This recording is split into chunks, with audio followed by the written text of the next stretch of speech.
Hey YouTube, how's it going? This is Dana Zombie Nation. It has been a while. There's been some medical issues in the family.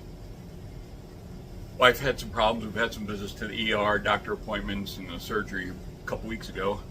But everything's good now. So I'm back and better than ever.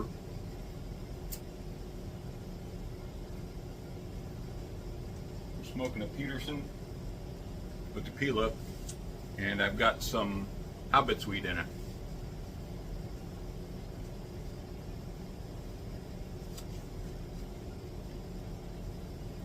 The world has gone crazy. Have you all seen what's happening down in Texas? The state of Texas has been asking the U.S. government to defend our border for years now.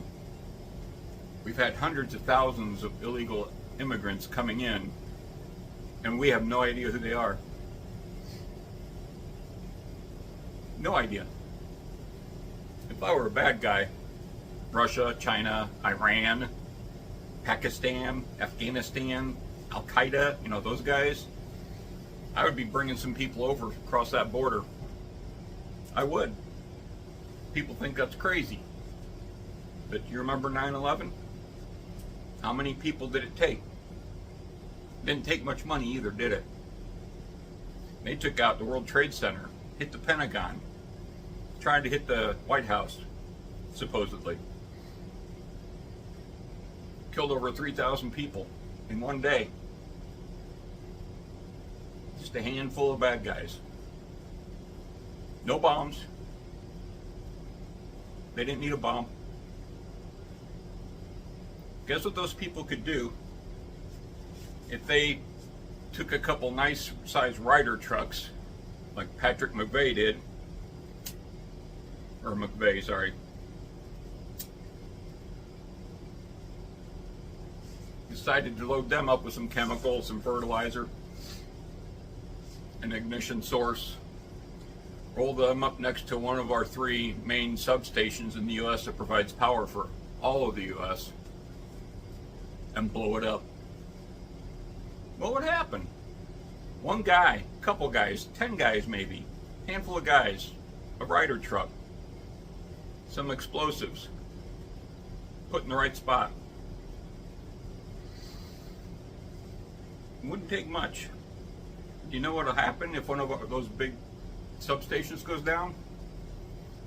We lose power. Potentially the entire United States loses power. At least that area does. For 2 to 7 years, minimum. That's right, 2 to 7 years.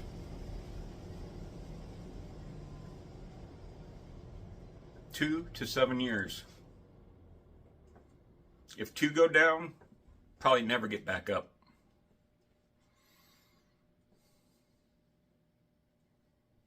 So why are we leaving our back door wide open? Why is the United States letting these people across the border? I know the popular opinion is so they become Democrats and Democrats stay in office forever, blah, blah, blah, whatever. But there's got to be another reason. I can't figure it out. Maybe y'all are smarter than me. So anyway, I believe the place is called Eagle Pass, Texas. Governor Abbott in the state of Texas, along with 24 other states, are defending the border of Texas. Those other states are sending money, people, personnel, various things to support Texas. That's pretty much half of the country. If you take out Hawaii and Alaska, we have 48 states in the main continental U.S. Half, at least half, are siding with Texas. Now the United States government, Mr. Biden,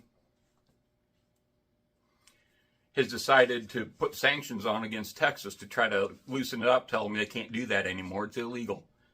Got a bunch of these hippie liberals saying, hey, you can't put barbed wire out there, people are getting killed. Well, you know what? If those people didn't get into that barbed wire, they wouldn't die.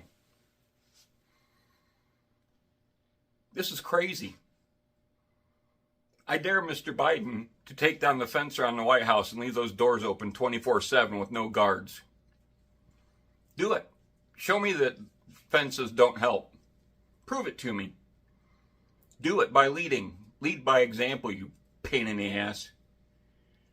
I'd call him a wussy with a P, but I'm get too mad. Anyway, me and a couple friends are thinking about going down there, trying to get some video footage. Tired of listening to the news. They don't tell the truth. I don't know a news source that does. If you do, let me know. I'm just wondering what's going on out there with in your minds. Why are these governments, the United States, Europe, all these people, doing the things they're doing? I believe it's leading to a worldwide economy, digital currency, and ESG. I'll tell you all about those things in my next videos. Be careful, guys. I'll tell you what.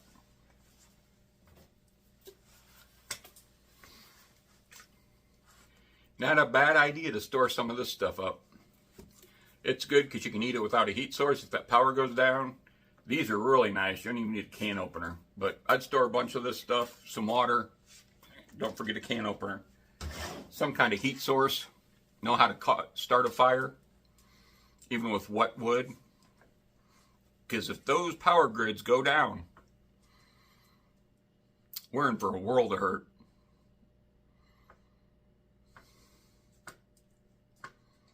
Let me tell you, the biggest thing is going to be water. At a minimum, people need 1 gallon of water per person per day to live. How are you going to have all that water if the power goes down? Those pumps are going to stop working. Going to run out of water. Do you know where you're going to get water from? Do you know how to clean water? Do you know how to sterilize water? Guess what? The original idea of this channel is coming back. I started this channel years ago as a way to show people how to become a survivalist, a prepper, whatever you want to call it. And we're going back to that. If you don't like it, I guess you have to leave, but I want to talk about tobacco too.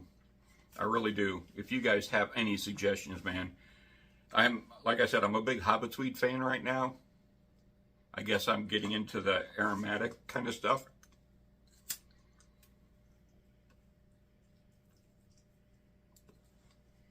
But I still like my bourbon. So if I were you, I'd store up on some food, some water, ways to purify water, ways to provide heat, medical supplies. If you have any medications, store some of that stuff up. Especially if you have to have medications. If you have animals, store up food for them too. Dry food stores longer. We'll get into that later. I hope you all have a good day. I appreciate you listening. I'm glad I'm back. If you like this channel, please subscribe. Please give me a big thumbs up. Give me comments, what you think. Especially about what you think we can do in the future to keep ourselves prepared and ready. You're responsible for defending yourself and your family. Don't wait for the government to do it. When seconds count, police are minutes away. Y'all take care.